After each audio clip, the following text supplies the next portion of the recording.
everyone, and welcome back to my channel. Today I'm going to be finally doing a full review and synopsis of this garbage book, Almost Lost, by the late fraud Beatrice Sparks. This will be my final video on the book, although I will be amply pulling from it for my upcoming video or videos, like demonstrating why we know this crank was not a psychologist at all. Her complete, profound, demonstrated ignorance of everything psychological in this book and main display, and as well as many of her other books. Like, if the troll who recently left a nasty comment on my most recent video on this crap book it happens to be watching, go get bent.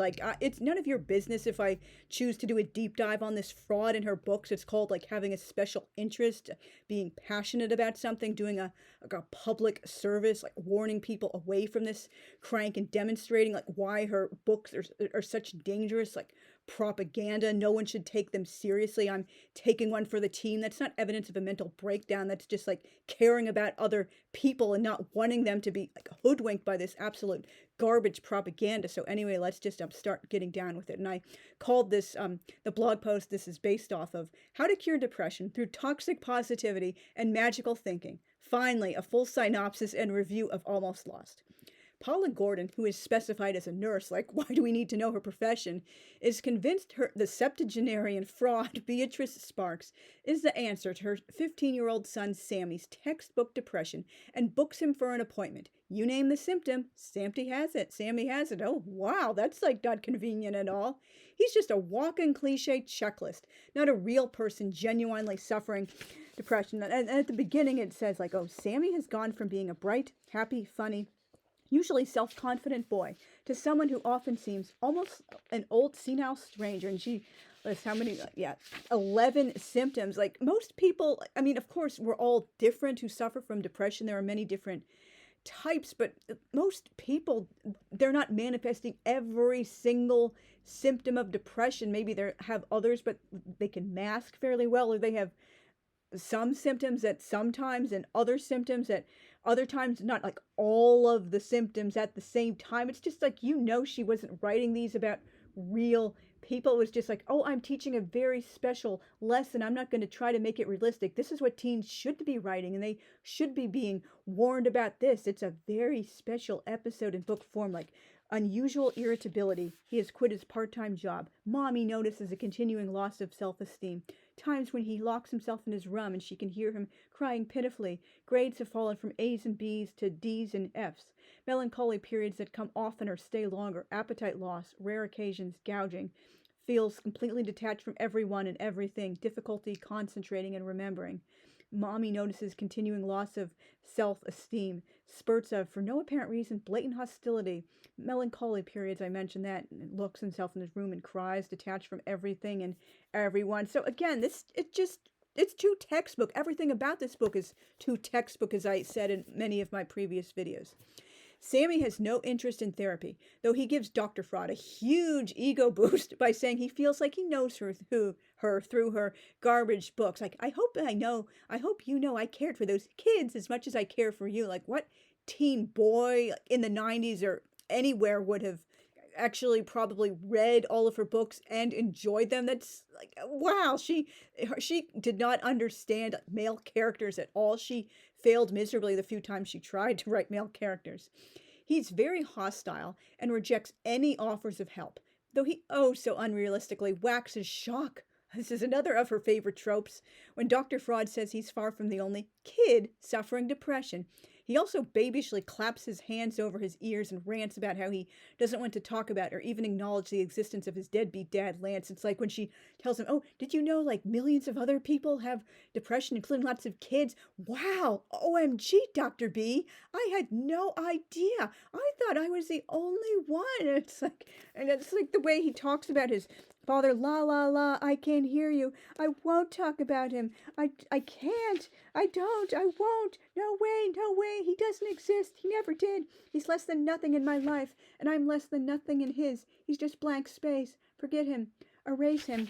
Rub him out. He claps his hands over his ears like an idiot.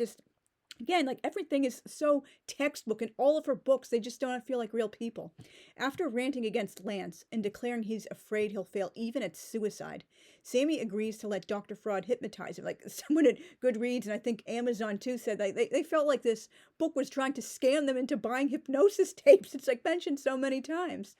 He then says he has to use the bathroom and splits. Yeah, seriously, wouldn't he, as someone else on Goodreads says, if Sammy really doesn't want to go to therapy, he's like hostile to the whole thing, won't he just say whatever he feels like Dr. Fraud wants to hear and then like get the hell out of there, go on his merry way instead of like, oh, I'll run away, just like cooperate so I can get it out of my hair for that time. 5 days later, Paula calls to report Sammy ran away and comes in for her own session.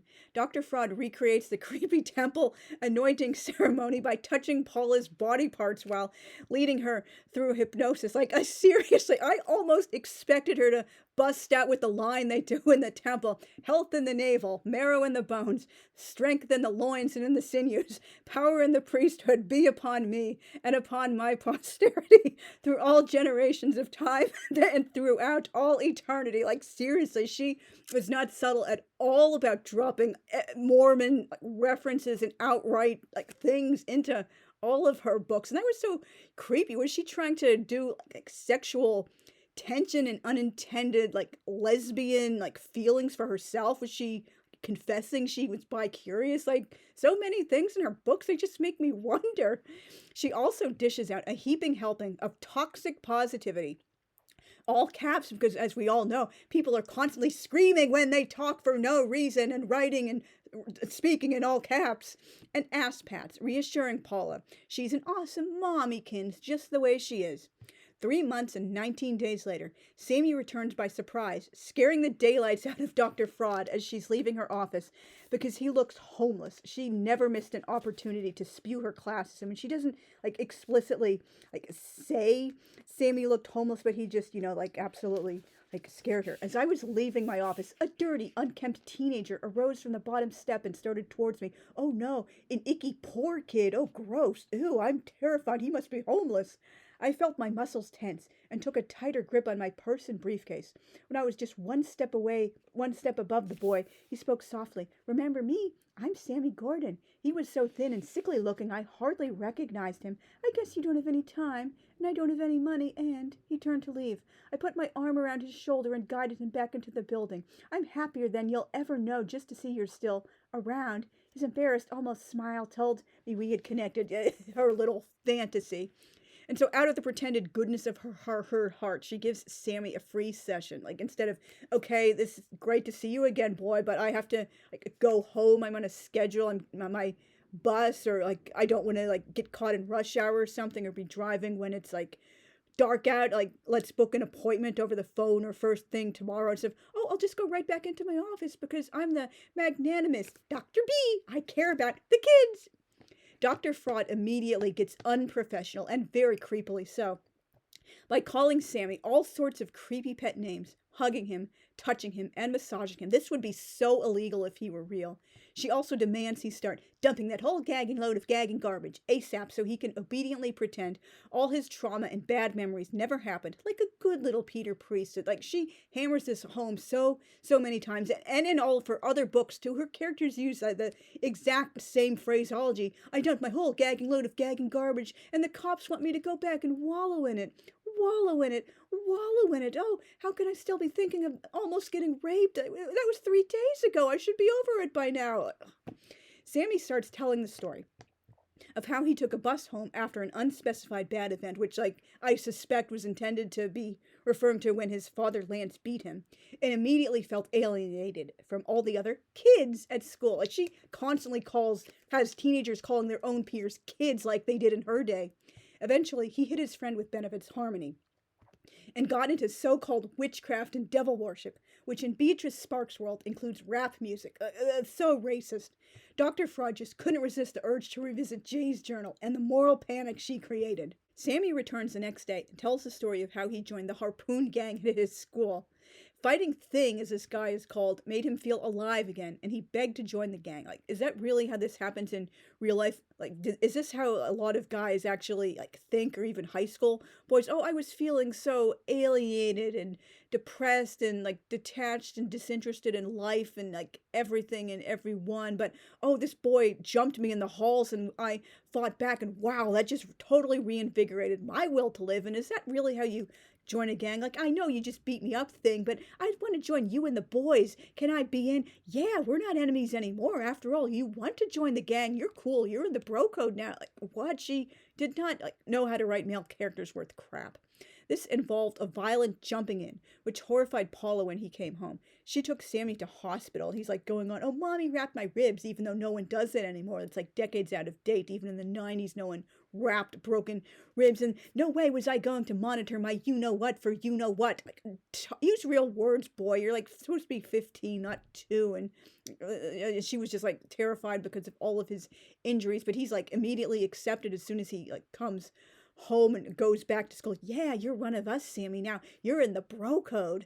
Sammy loved gang life and the feeling of belonging to a group that commanded respect. All the kids at school bowed down to them, even the mayor's son, a big football star. So again, where exactly are we supposed to believe this book is set? Apparently they're in Dr. Fraud's Utah, particularly because Lance mentions traveling back and forth from California to see them, not a particular city in the same state. Is this like a high crime rate city in Utah they're supposed to be in? Like, what mayor are we supposed to believe this is? Is this a fictional small town? Is she pretending he wasn't really the mayor? She just changed the identifying detail. Oh, he was really just like the school councilman or something like that.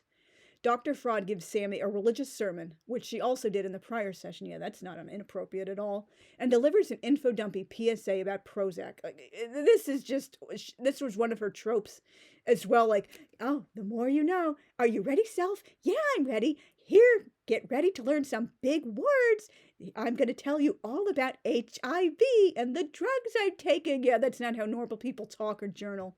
Enragingly, she claims science supports her Mormon belief that people cause their own depression with, cue the all caps, the negative power of negative thinking, and that it can easily be overcome with, cue the caps again, the positive power of positive thinking, and a pause tude. Like, no one said tude or pause or neg back in the 90s like she's like making it out to be. She was totally out of touch, trying to sound like she was down with the kids at pushing 80.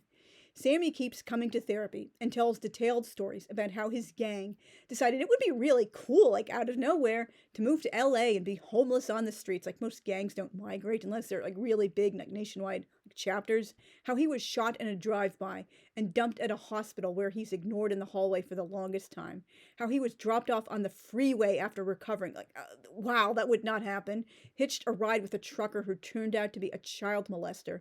Escaped at a gas station and took the guy's gun. Hid under bushes and was found by a nice older couple who took him back to their trailer. Oh, we're so trusting of a stranger we just met. Like, he couldn't be robbing us blind. We're just so naive. Like, he's a good little boy. We're going to lovingly take care of him, even though he immediately forgets our address and never pays us back the $50 we owed him. And how he found a bus home after all this and went right to Dr. Fraud instead of Mommykins. At every session, Dr. Fraud lays the toxic positivity and magical thinking on nice and thick. She insists depression can easily be cured by sitting under a bright light, positive thoughts, repressing trauma and bad memories. That does not happen that way. Being hypnotized and constantly listening to the tapes from his sessions in her little listening room as she's constantly gassing on about her going home to listen to them on the tape player. She constantly derides Sammy for not engaging in enough magical thinking and wallowing in his whole gagging load of gagging garbage. She uses these phrases over and over. It's not even original.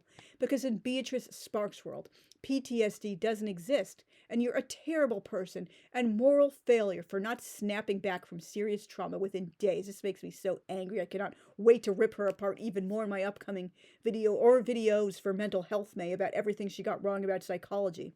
She also says she believes in brief therapy, and giving people tools to build their own cathedrals. No real therapist would rush patients with such profound issues through therapy and tell them they're on their own after all of 13 visits, like over a couple of months.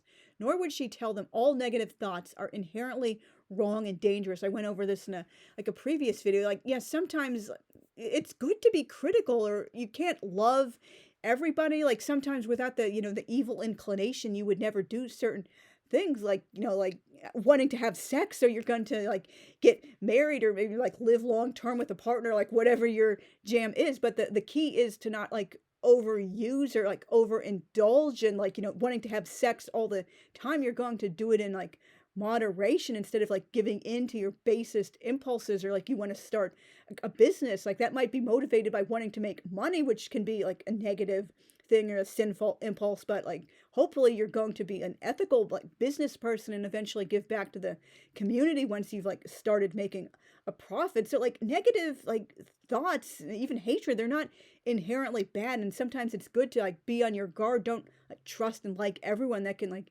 help you avoid like a very dangerous like situation, like the whole be kind mantra. That's like doing so much harm to like women and girls. But anyway, I digress. At every visit, Sammy validates her ego by going along with everything she spews. He never seriously pushes back, disagrees with her, or suggests his own ideas. Wow, Dr. B, that's totally amazing. Tell me more, oh profound paragon of all worldly wisdom. It's like everything is too textbook. Dr. Fraud also continues treating Sammy like an overgrown toddler or pet, and violates so many professional boundaries by constantly touching him, calling him pet names, injecting religion, like, hello, establishment clause, and berating him for not recovering fast enough. Like, wow, I'm totally lost for words by all this.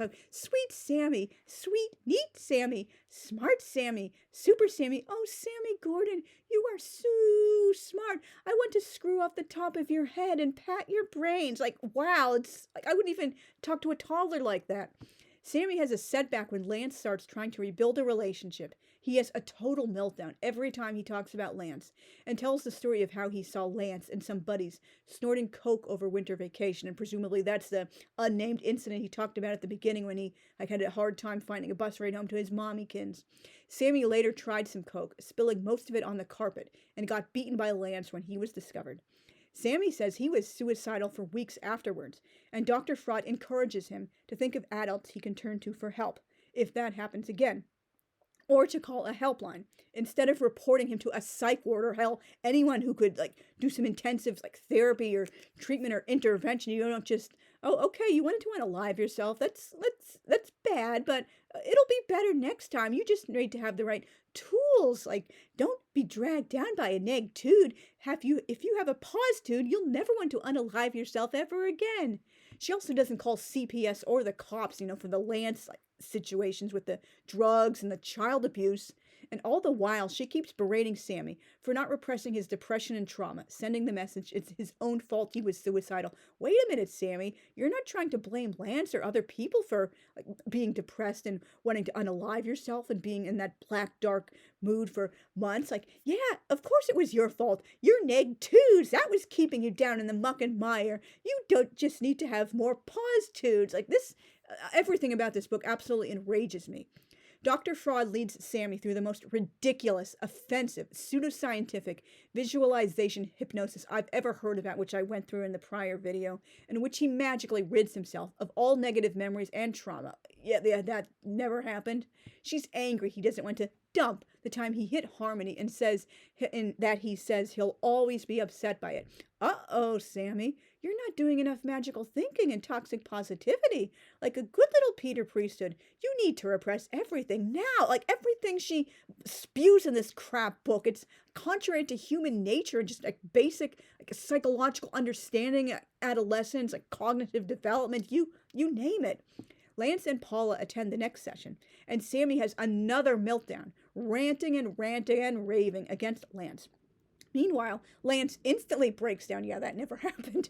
Blubbering like a baby. Oh, wait, I can't write male characters worth crap. I'm just terrible at it. And begs forgiveness, claiming he's magically changed, overnight no less, and blaming his drug abuse on his life in Silicon Valley. Is that It seems like another classist thing. Yeah, he was poor. He obediently pulled himself up by the bootstraps because that's so realistic to still do these days when the system is so stacked against the poor and working class. And as I made more money and started running with this like rich crowd, I became as fake and plastic and evil and sinful as they were. And we all started doing drugs and drinking at parties. And soon I was a terrible person. I didn't have good values. Like, I'm totally like confused what exactly she's trying to imply by all of this, but none of my theories are good. He also begs Paula for another chance, as we know from statistics. Only about 6% of divorced couples remarry, and like, unless there's been huge changes, the issues that broke you guys up in the first place are almost guaranteed to surface again and cause divorce number 2. Mommykins, daddykins, and Sammykins eventually start cuddling and crying. I was cringing so hard through this scene together. And Sammy claims he made up the story about Lance beating him. This made me see red and made me hate the book even more than I already did. Like, she was already saying depression is your own fault and you can easily cure it with positive thinking and bright lights, and even like being suicidal is your own fault. But like, now she's saying like child abuse doesn't exist, or children make up stories and they shouldn't be believed, and they're just like, trying to get attention or mad at their parents, or like angsty for other reasons. How dare you, you old fraud. What a disgusting, dangerous message to send to abused children. Yeah, that's like 1950s attitude resurfacing. This also totally contradicts Sammy's demonstrated trauma and anger over Lance. Was he supposed to be faking that too? Like, again, she could not keep storylines and character arcs straight. Like, everything is so freaking contradictory. Like, why are we supposed to believe he was that angry and like traumatized and depressed and down in the dumps if he wasn't really beaten and he just like made it up? I'm lost for words. All 3 of them gigglingly, I'm not kidding, they all giggle.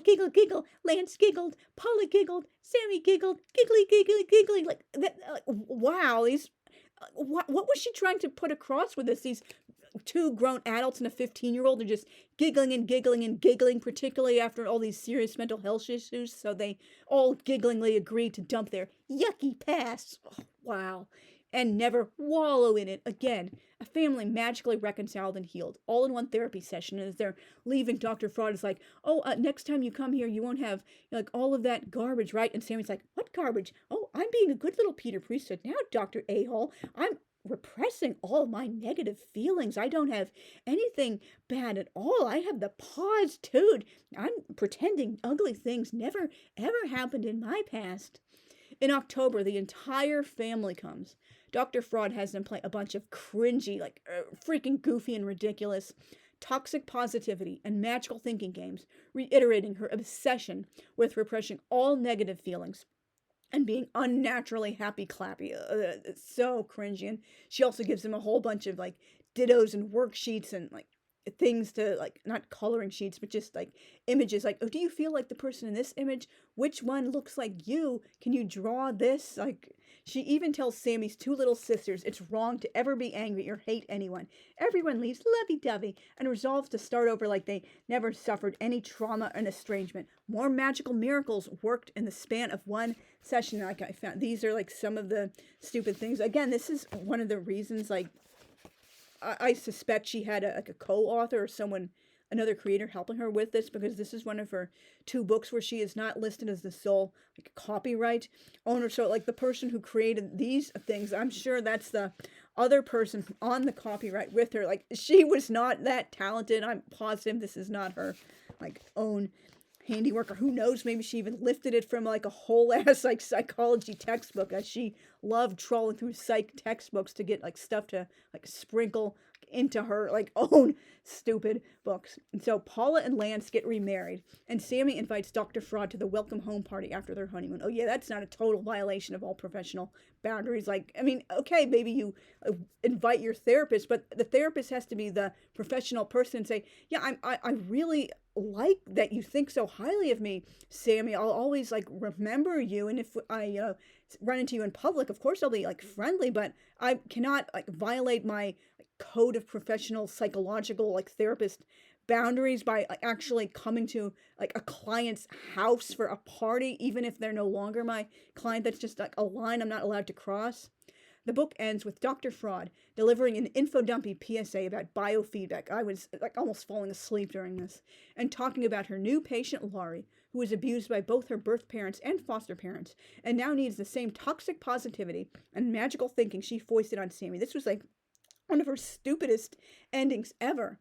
This is the worst, absolute worst Beatrice Sparks book I have ever read. All her failures as a writer are brought to the fore by the pretended case study format. Wow, I'm glad she never wrote an actual novel. This is the closest to a traditionally structured novel she ever came, which makes me glad most of her books, awful as they are, like bottom of the barrel garbage, stuck to the epistolary format with fake journals. Almost Lost is 99% dialogue and in a very confusing non-linear format. Like, I just have hard time keeping track of what happened when, because it's all like long info dumpy monologue. So this happened and then this happened. Like, Sammy doesn't tell the events in the exact order they happen, and we just keep skipping back and forth. Who is supposed to be the audience for this garbage? Including 3 adult main characters is a good way to turn off teens, and no normal teen wants to read a bunch of pretended therapy sessions. This reads nothing like a believable or compelling story. It's kind of like one of those books, like, you know from the jump, they're not really meant for teens, like preteens, like children, whatever the intended supposed age range target is. It's meant for adults who want to feel good about their own decisions or validated, or, oh, these are the kinds of things teenagers should be reading about because it's a very special message. Like, I don't care if it's not a relatable book or like an interesting story. They need to learn about hard-hitting issues. Well, I'm so glad we've discontinued that attitude in young adult literature. And why in blazes didn't anyone at Avon Books question Dr. Fraud about her credentials after reading this manuscript? That blows my mind. There should have been serious questions, even an investigation. Like, this is 1996, not like 1666. Promoting positive thinking and sitting under a bright light as cures for depression is so dangerous and irresponsible. This made me rage, and as well as like basically saying, oh, child abuse isn't really that big a deal. And like most of the teenagers saying it happened, they're just lying anyway. They just wanted attention, or they upset for different reasons. That made my blood boil. Beatrice Sparks well and truly couldn't think outside of 19th century Mormon attitudes. Thank you very much for watching all the way through to the end. Please feel free to leave me a respectful comment letting me know, have you ever read this book or any of this Huge Fraud's other books? What do you think of like literary fraud in general? Probably the next videos I will be doing on this like huge clown like fraud will be the ones in Mental Health May, all about her like complete psychological ignorance, unless I get my hands on a copy of like Voices in the meantime. That's the only book of hers yet I have not read. My expectations are very low from what I've heard. It's like pretty much almost as bad as this book, but you know, I'm going to have a lot of fun making fun of that book when I finally get through to it. So anyway, thanks again for watching. I will see you soon. Bye.